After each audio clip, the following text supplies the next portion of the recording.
Hello' everyone, কি খবৰ আপোনালোকৰ? আজি মই অলপ বেলেগ ধৰণে এটা য়াম্মি পোলাও ৰেচিপি লৈ আহিছোঁ। আপোনালোকে ভিডিঅ'টো সম্পূৰ্ণ চাব আৰু যদি ৰেচিপিটো ভাল লাগে তেন্তে এবাৰ ঘৰত ট্ৰাই কৰিব আৰু চেনেলটো ছাবস্ক্ৰাইব কৰিবলৈ একেবাৰে নাপাহৰিব। কাষত থকা বেল আইকনটো প্ৰেছ কৰি দিব। তেন্তে ব'লক আৰম্ভ কৰোঁ। মই ইয়াত দি লৈছোঁ তেল, আৰু তেলখিনি গৰম হৈ গ'লে মই ইয়াত দি দিম গোটা মছলা, দালচেনি, ইলাচি আৰু দুখিলা তেজপাত। এইখিনি ফুটি আহিলে ইয়াত মই দি দিম 2টা মিডিয়াম চাইজৰ পিঁয়াজ। পিঁয়াজখিনি বহুত ৰঙচুৱা হোৱালৈকে ফ্ৰাই নকৰোঁ।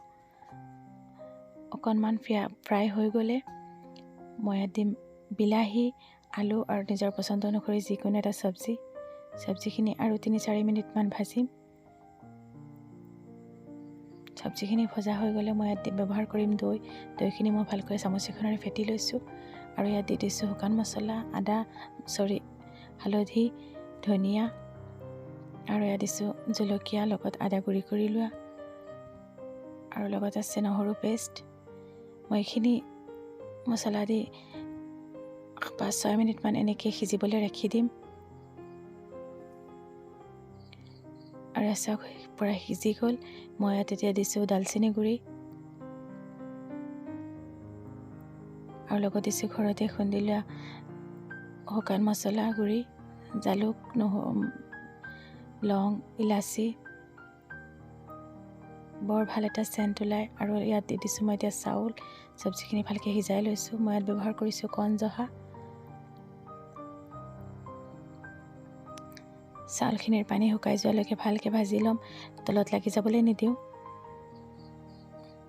আৰু 3-4 মিনিট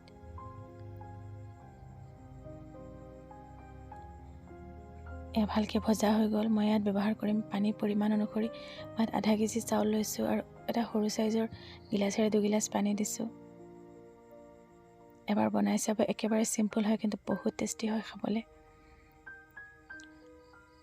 আৰু এয়া 10 মিনিট মানৰ কাৰণে এনেকৈ মিডিয়াম ফ্লেমত ৰাখি দিম।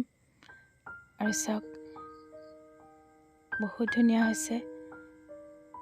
আৰু এতিয়া মই ইয়াত বনাইছোঁ দালিৰ বৰ। মই আগতীয়াকৈ তিয়াই ৰখা দালিখিনি মিক্সিত পেষ্ট বনাই লৈছোঁ। অলপ ডাঠ হৈ আছিলে, অকণমান পানী দি পেলাই মই চফ্ট পেষ্ট বনাই লৈছোঁ। আৰু দিছোঁ এটা পিঁয়াজটো অকণমান ডাঙৰকৈ কাটিছোঁ আৰু লগত দিছোঁ জলকীয়া 2টা, হালধি, ধনিয়া, মছলা, নহৰু, আদা।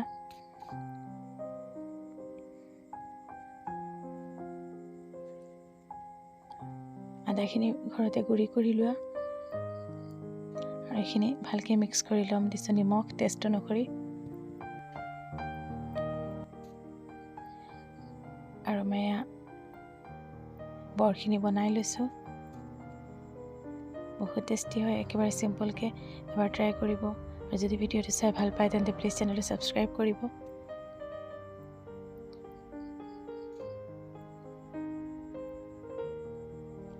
চাই থাকক আপোনালোকে আৰু একেবাৰে শেষলৈকে ভিডিঅ'টো চাই থকাৰ বাবে বহুত বহুত ধন্যবাদ।